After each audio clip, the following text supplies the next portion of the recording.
Hello friends, welcome again to my channel. I hope all of you are doing fine and preparing well for the upcoming examination. This topic phonetics is very important for all the literary competitive aspirants, be it GSSE, CGL, Masters, Entrance or specifically UGC NET. Assimilation elision से related मैंने बहुत questions देखे हैं और सिर्फ इतना ही नहीं, पूरे फोनेटिक्स में से भी काफ़ी क्वेश्चंस आते हैं सभी इंग्लिश लिटरेचर कॉम्पिटिटिव एग्जाम्स में। आप सभी प्लेलिस्ट्स को बहुत ही अच्छे से जानते हैं। ये सभी प्लेलिस्ट हैं जो कि आपको आपका एग्जाम क्लियर करवाने में बहुत हेल्प करेंगी। Poetry, short story, play, novel, essay, history, MCQ and now phonetics is going on. Intonation तक हम लोग कवर कर चुके हैं प्रीवियस वीडियो में। आज बात करेंगे एसिमिलेशन एंड एलिशन की और इसके बाद हमारा सिर्फ एक टॉपिक बचेगा चैप्टर 18, जिसके बाद हम बहुत ही अच्छे से एमसीक्यूज पर और हिस्ट्री के भी कुछ टॉपिक्स मुझे बचे हैं। मुझे मालूम है बार बार कमेंट्स आ रहे हैं, तो मैंने पहले सोचा कि फोनेटिक्स को एक बार कवर कर लेते हैं, फिर हिस्ट्री पर कॉन्सेंट्रेट करेंगे। हिस्ट्री का सिर्फ लास्ट चैप्टर बचा है अब हमारा 11th चैप्टर, तो वो भी कवर हो जाएगा बहुत ही जल्दी, डू नॉट वरी। जितने भी प्रीवियस टॉपिक्स हैं वो सब कवर करिए पहले और फिर आपको शुरू करना है एसिमिलेशन एंड एलिशन। तो यहाँ पर हम देखेंगे एसिमिलेशन क्या होता है, उसको किस तरीके से इस्तेमाल किया जाता है स्पीच में। Same goes for elision. Elision specifically in vowels. Vowels में ज़्यादा इंपॉर्टेंट होता है एलिशन। कॉन्सोनेंट्स में भी होता है लेकिन वॉल्स से थोड़ा सा कम। देखिए एसिमिलेशन क्या होता है वो पढ़ते हैं पहले। It is a sound change in which some phonemes, consonants या vowels change to become more similar to other nearby sounds। आसपास के साउंड्स की शेप ले लेते हैं साउंड स्पीच। कॉन्सोनेंट या वॉल्स के साउंड स्पीच जो है वो आसपास के फनीम्स की स्पीच साउंड को एक्वायर कर लेते हैं। किस तरीके से, वो एग्जाम्पल्स के थ्रू ही समझ सकते हैं हम। एक छोटा सा एग्जाम्पल देखते हैं इन का। जब हम बोलते हैं द वर्ड इनपुट, राइट, तो आप बोलकर देखिए अभी मेरे सामने ही। आप चाहे INPUT बोलिए, राइट, चाहे IMPUT बोलने की कोशिश करिए। M लिखा है मैंने इस बार, आई नो हैंड राइटिंग में थोड़ी सी ट्रबल आई है लिखते हुए, दोबारा लिख देती हूँ मैं। IMPUT, actual spelling I know INPUT है।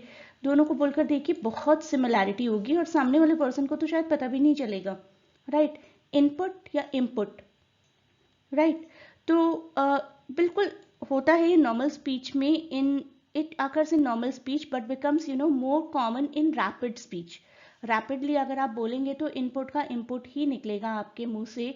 इन some cases assimilation causes the sound spoken to differ from the normal pronunciation in isolation. अगर आप इनपुट अलग अलग इन वर्ड्स को बोलेंगे ना आइसोलेशन में, तब शायद आपकी प्रोनाउंसिएशन ठीक बिल्कुल परफेक्ट आएगी। जहां आपको न बोलना चाहिए न ही बोलेंगे, लेकिन अगर आप फ्रीक्वेंटली रैपिडली बोलेंगे तो आपके न की प्रोनाउंसिएशन म के जैसी हो जाएगी। So prefix in of English input pronounce with phonetic m, म, rather than na. In this case, na becomes m since m is more phonetically similar to p, क्योंकि म की जो प्रोनाउंसिएशन है, साउंड प्रोनाउंसिएशन, वो प के ज़्यादा क्लोज है और अपने आप ही न की जगह हमारे मुंह से म का साउंड निकल जाएगा, स्पेसिफिकली जब हम रैपिडली बोलेंगे। तो इसी को बोला जाता है एसिमिलेशन। तो एक सिंपल डेफिनेशन समझ लेते हैं पहले। The way in which sounds influence each other is referred to as assimilation. If a word is made up of three sounds, a, b, s, a, b, c, sound A may be replaced by sound D under the influence of the sound B. Sound B may be replaced by sound E under the influence of sound C, and sound C may be replaced by some sound F under the influence of sound A, etc. तो आसपास के sound से influence हो जाता है अपना speech sound system पूरे तरीके से, और प्रोनाउंसिएशन थोड़ी डिफरेंट हो जाती है। It happens automatically, you never do it deliberately. एक और एग्जांपल देखिए, हैंड बैग।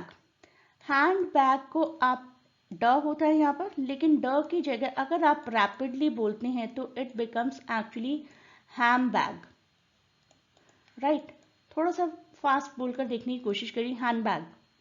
हैम बैग भी अगर आप बोलेंगे ना डेलिबरेटली भी, तो किसी को समझ नहीं आएगा कि आप हैम बैग बोल रहे हैं instead of hand bag.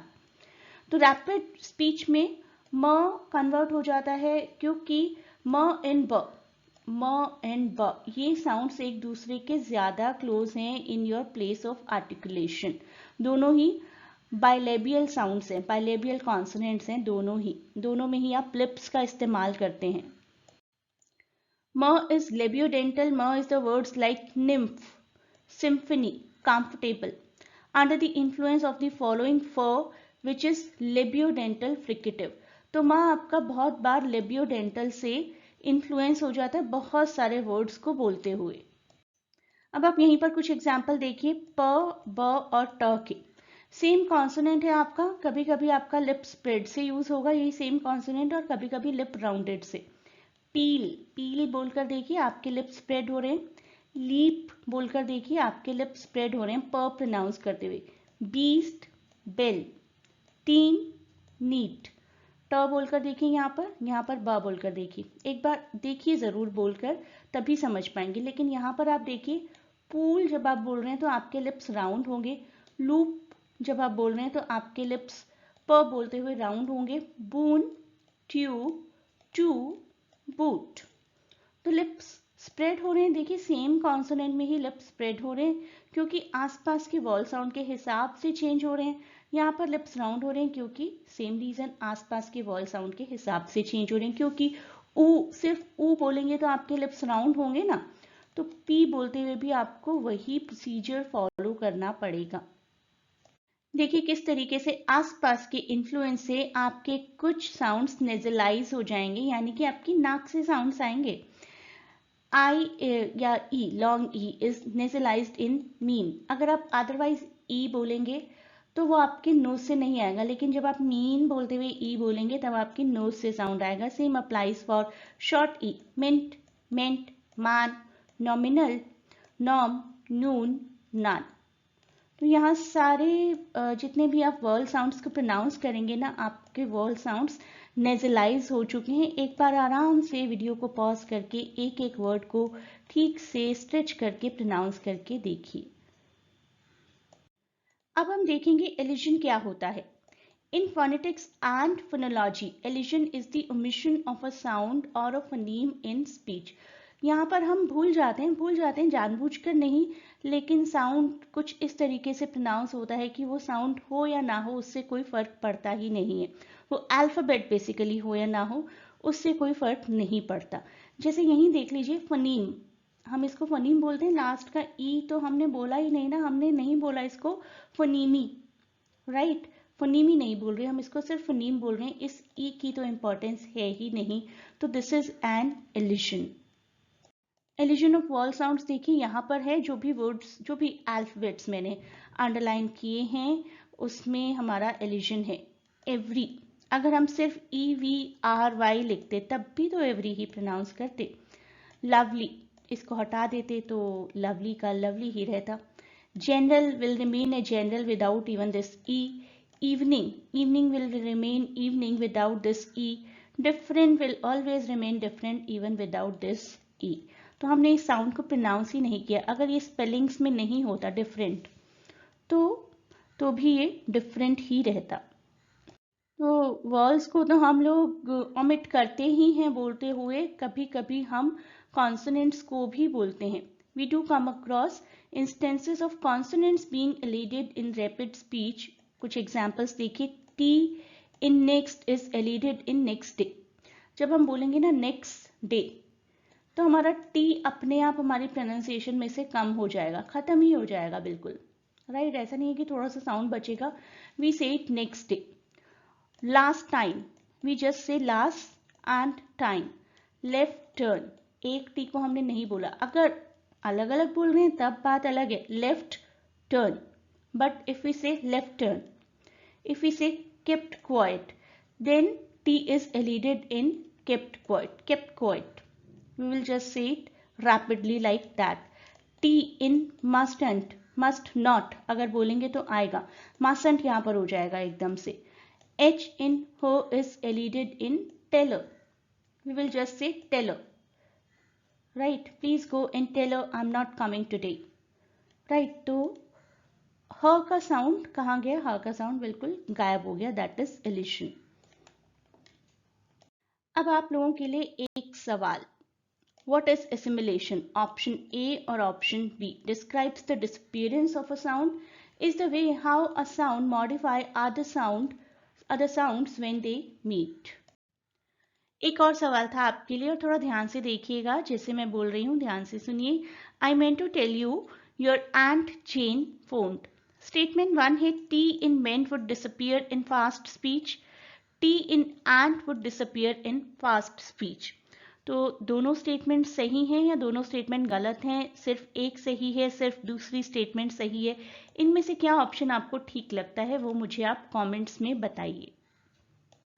You can see here we have done more than 300 questions practice on Telegram group. आप भी ज्वाइन करिए अगर नहीं किया है तो, and be benefited. एक बार फिर से मैं आपको याद दिला देती हूँ प्लेलिस्ट्स के बारे में. Poetry, short story, play, novel, essay, history, MCQ, phonetics, यही सब कुछ है जो आपको प्रिपेयर करना है. अभी भी शुरुआत करें और अच्छे से लग जाएं अपनी प्रिपरेशन में. एक दिन में 7-8 घंटे, अब 7-8 घंटे, कुछ दिन पहले मैं 5-6 घंटे बोला करती थी, लेकिन अब आपने प्रिपरेशन शुरू की है तो 7 to 8 आवर्स एक दिन में देना तो बनता है. तो 7 to 8 आवर्स दीजिए. सभी वीडियोस को देखिए अच्छे से, पॉज करके देखिए, सभी पॉइंट्स को नोट करिए, रिपीट मोड में देखिए तो आपकी प्रिपरेशन हो जाएगी. चैप्टर 18 करेंगे हम अब इसके बाद, और वो हमारा लास्ट चैप्टर होगा फोनेटिक्स का. मैं आप लोगों को फिर से बोल रही हूँ, बार बार बोल रही हूँ कि अपनी प्रैक्टिस बहुत अच्छी करिए. अब टाइम ऐसा है कि आपको दिन में काफ़ी घंटे अपने लगभग आईएलटीएस की सभी एक्टिव आवर्स यहीं पर देने. भूल जाइए 1.5-2 महीने के लिए कि लाइफ में कुछ और भी है, राइट. जो बहुत ही नेसेसरी काम है वो ज़रूर करिए, लेकिन एंटरटेनमेंट पॉइंट ऑफ व्यू से आप ये देखिए कि बस इन वीडियोस की तरफ ही कंसंट्रेट करना है, अपनी जीएसएससी सीजीएल से रिलेटेड बुक्स की तरफ ही कंसंट्रेट करना है. वही आपका only and only entertainment and entertainment है. उसके अलावा कोई और एंटरटेनमेंट आपको लाइफ में एंटरटेन नहीं करना है.